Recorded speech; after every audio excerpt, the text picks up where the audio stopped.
নমস্কার বন্ধুরা, মানবীর রান্নাঘরে আপনাদের সবাইকে স্বাগত জানাই। আমি আজকে চিকেনের একটা নতুন রেসিপি নিয়ে চলে এসেছি, আম পোড়া চিকেন। তো থাম্বনেল দেখে তো আপনারা বুঝেই গেছেন। তো অত্যন্ত সুস্বাদু হয় খেতে। আসুন দেখে নিই কীভাবে করেছি। আমি একটা বেশ ভালোই বড় সাইজের আম, কাঁচা আম, অবশ্যই কাঁচা আম নেবেন, নিয়ে এটাকে খুব ভালো করে দু পিঠ পুড়িয়ে নিচ্ছি। মানে অতি অল্প উপকরণেই খুব সুন্দর খেতে হয় এটা। যারা কখনো বানাননি অবশ্যই করে দেখবেন একবার। তো আমটা ভালো মতো দেখুন দু পিঠ আমি পুড়িয়ে নিয়েছি।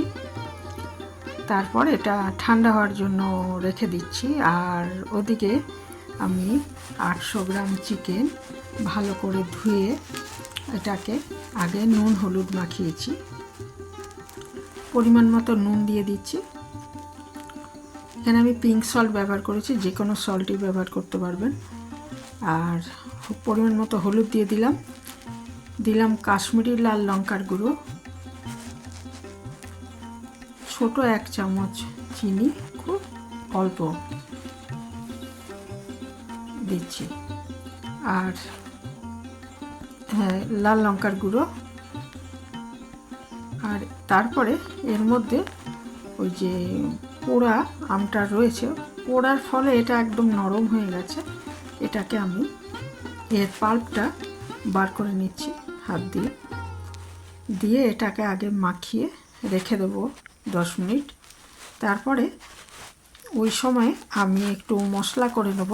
মশলা বলতে আমি শুধু পেঁয়াজ, রসুন, আদা ব্যবহার করেছি। আপনারা ইচ্ছে করলে জিরে গুঁড়ো আর ধনে গুঁড়ো দিতে পারেন। তো আমি যে পরিমাণ চিকেন নিয়েছেন সেই মতো দিতে হবে জিনিসগুলো। তো আমি 4টে বড় পেঁয়াজ আর 1 ইঞ্চি আদা আর একটা গোটা রসুন। আমার আর মশলাটা করা দেখানো হয়নি, যে এটা আমি ওই জন্য মুখে বলে দিলাম যে আমি যে পরিমাণ চিকেনটা নেবেন সেই পরিমাণ এটাতে নিতে হবে আর কি মশলাগুলো। এটা দেখুন আমি পোড়া আমের পাল্পটা মাখিয়ে রেখে দিচ্ছি। তো এখনও কাঁচা আম অনেকই পাওয়া যাচ্ছে, পাকা আম উঠে গেছে অনেক দিনই, কিন্তু তবুও পাওয়া যাচ্ছে। কাজেই এটা একবার করে দেখবেন, খুবই ভালো হয় খেতে। আর আমটা অবশ্যই ওরকমভাবে পুড়িয়ে নিতে হবে, হ্যাঁ, তবেই এই টেস্টটা পাওয়া যাবে। আর মশলাটা ওই যে বললাম পেঁয়াজ, রসুন আর আদা দিয়েছি আমি। কোনো রকম গরম মশলা আমি ব্যবহার করিনি, যেহেতু পোড়া আম দিয়ে করেছি। দেখুন এই মশলাটা হচ্ছে, এখানে হচ্ছে পরিমাণ মতো পেঁয়াজ, রসুন আর আদা আছে। আমি 4টে অনেক বড় পেঁয়াজ আর 1 ইঞ্চি আদা আর একটা গোটা রসুন এটা পেস্ট করে নিয়েছি। ইচ্ছে করলে কিন্তু রসুনটা আপনারা রসুন আর কাঁচা লঙ্কা পুড়িয়েও এর মধ্যে দিতে পারেন, সেটাও খুব ভালো লাগবে খেতে। তো আমি আর রসুনটা পোড়াইনি, শুধু আমটাই পুড়িয়েছি। দিয়ে এই মশলাটাকে মাখিয়ে এবারে এটা ভালো মতো অন্তত ঘন্টাখানেক রেখে দেবেন। তাহলে এই আম পোড়ার যে ফ্লেভারটা বা মশলার সব এর মধ্যে চলে যাবে। আমি গরম মশলা দিইনি, কারণ ওই আম পোড়ারও একটা সুন্দর গন্ধ আছে। আমি ওই ন্যাচারাল ভাবটা রাখার জন্য করছি। আর এদিকে আমি কিছু আলু, এটা আলু ছাড়াও অবশ্যই করতে পারবেন, তবে আলুটা খেতে সবাই, মাংসের আলু খেতে সবাই পছন্দ করেন, সেই জন্য আমি আলুটা দিয়েছি। আলুটা নুন হলুদ মাখিয়ে একটু রেখে দিয়েছিলাম। তারপরে আলুটা খুব ভালো মতো ভেজে নিচ্ছি। আর ইচ্ছে করলে কিন্তু আলুটা বাদও দিতে পারেন, শুধু ওইভাবে চিকেনটা করা যাবে। আলুটা ভালো মতো ভেজে নিচ্ছি। ভাজা হয়ে গেলে ভাজা আলুগুলো একটু তুলে রাখবো।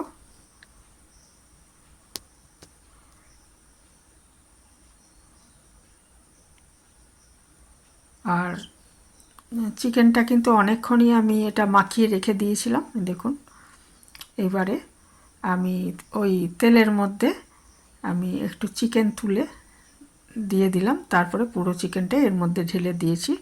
এটা কষিয়ে নিচ্ছি ততক্ষণ আরেক দিকের ওভেনে কিন্তু আমি গরম জল বসিয়ে দিয়েছি, গরম জল করার জন্য আর কি জল বসিয়ে দিয়েছি, কারণ পরে যখন জলটা আমি দেব তখন গরম জলই দেব, তাহলে খেতে ভালো হবে।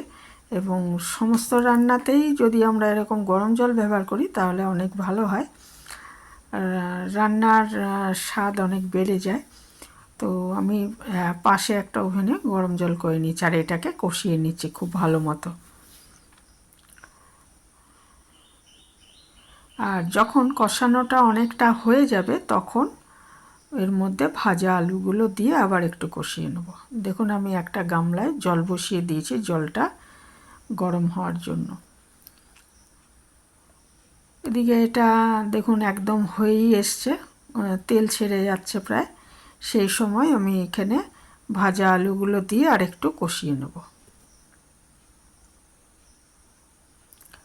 মানে এমনি চিকেনটা রান্নার সময় আমরা দই বা টমেটো দিই, এটা সেগুলো আর দেওয়া হবে না, আম পোড়া দিয়ে এটাকে করা হবে। তো আমি এইভাবেই করেছি, যদি অন্যভাবেও কেউ করেন সেটাও আমাকে জানাবেন কমেন্টে।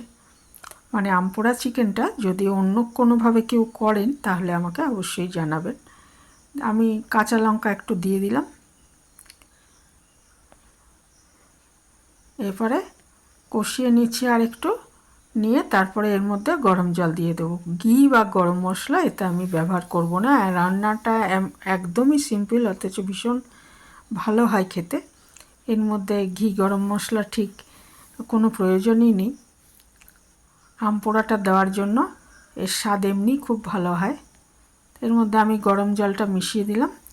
কষানো একদম হয়ে গেছে, মশলার কাঁচা গন্ধ একদম চলে গেছে।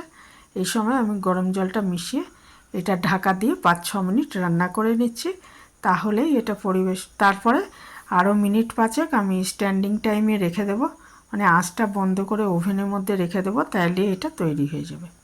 এটা দেখুন একদম রেডি হয়ে গেছে, সমস্ত কিছু সেদ্ধ হয়ে গেছে। আলু আড়িয়ে ঝোলটা মোটামুটি আমি এরকমই রাখবো, একটু টেনে যাবে পরে।